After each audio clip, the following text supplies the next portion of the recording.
Hi guys! It's been a while. Sige na lang gitag it's been a while aning panahon na kay. Sige na tagka-late og upload. So this is again Shem and we're here for another day in the life as an MA student. Today we are making French toast kay gimingaw na jud ko ani gikan pa atong ALSI murag wala na ko nakatilaw after that. So mag 2 months na guys kay laliman sad ka atong ALSI do nga sige na lang manamugin na everyday during the 3rd week of our stay there in Tarlac.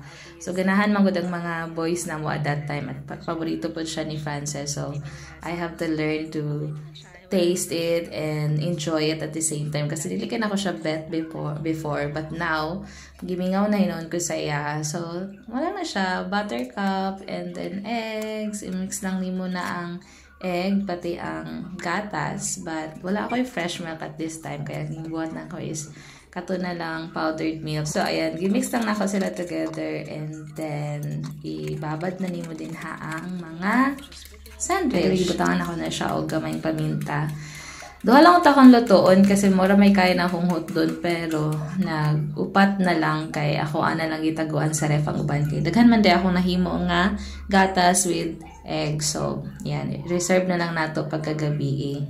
Diet daw na siya guys, but I doubt. And then, taguan na nato sa ref ang atong i-reserve nga duhaon niyang gabi. So, wala na ko'y time mo kaon ani kay medyo pa-late na ko. So, kailangan na ako magdali. And then, dapat low fire lang. And yan, butter. Imo lang na siyang painiton, ipalanay. Then, ilunod na nimo ang imuhang sandwich. And after that, muha lang na siyang paabuton nga maluto side by side. So, don't forget nga balihon ang imuhang sandwich. Dayon ko na pa'y time, kailangan ng hipos sa atong mga gipang gamit, pambalik ang mga dapat ibalik sa ref.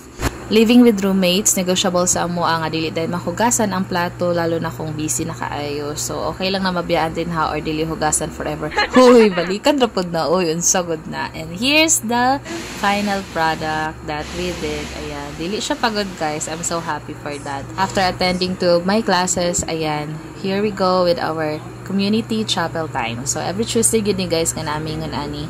Ikuyog ko ani nila Kuya Henry kay gi-invite mi niya ni Jill and ni Shengji kay celebrate ang birthday ni Kuya Ken. Si Kuya Ken di ang akong isa sa mga classmates and kauban ako nga pastors from our denomination and dili lang gud mi nagkaila sa IJSL kay suod po niya niya kay ganahan jud ko ni siyang character, super consistent na green flag kay. Sorry guys, ano siya uyab so wala na may koan girls chance. So kantahan na nato ang birthday boy kay amo binigi practice ng amo ang kanta para niya. Happy birthday to you. Happy birthday to you. Ano tinato? Happy birthday, happy birthday. Happy birthday to you. In Chinese, do we have a birthday?祝你生日快乐. Oh my. 祝你生日快乐. Oh, it's a privilege. 祝你生日快乐. 祝你生日快乐. Filipino, Tagalog. Bisaya. May Bisaya ba? Bisaya na. Wala min. Wala. Tagalog na lang. Tagalog. Maligayang bati sa iyong pagsilang. Yun. Maligayang bati.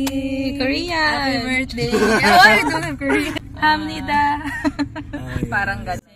Kapoy jud ko nagkinatawa kasi po nagpakatawa sa mga si Kuya Henry. So, siya na tanan, siya na driver, siya nag-invite, siya na nagpakatawa, siya na nagabangkag istorya. So, kami tagatawa na lang yun. Si Kuya Henry di ay ang on-wear director. So, siya yung handle sa mga alumni across Asia. And I learned a lot from him. Ingat gani siya nga, kaya miniyagi na banding, kana niya gina-reach out. Well, student pa lang mi para dili na siya ma-disband o reach out sa amo someday nga mahimo ming alumni and for in case nga naay mga kailangan istoryahan or if naami mga ministry partnership someday kung itugot ni Lord na maka-graduate and then na may ma-assign sa mga nagkainlain nga lugar. So why not, diba? Dali na lang ka istoryahan at tanan kasi namin na-build nga relationship na under sa school which is I really learned from that. And of course, ayan, nandito na kami sa Pizza Hut family. I don't know kung tama bang ako ang pagkakuan.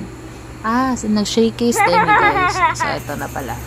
So, here's Kuya Henry, Kuya Ken, and then sa tapat ni Kuya Ken si Sheng-Ji, tapos akong tapat si Ate Jill.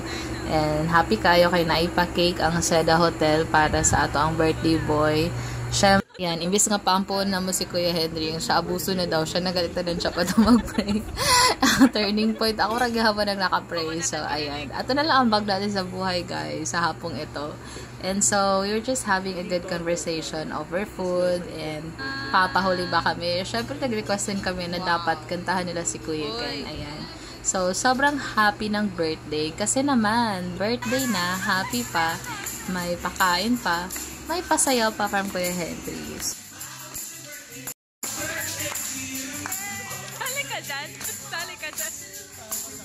After that, nabigay lang kami ng simple greetings and words of inspiration for Kuya Ken. Of course, no, deserve yun kasi birthday niya naman.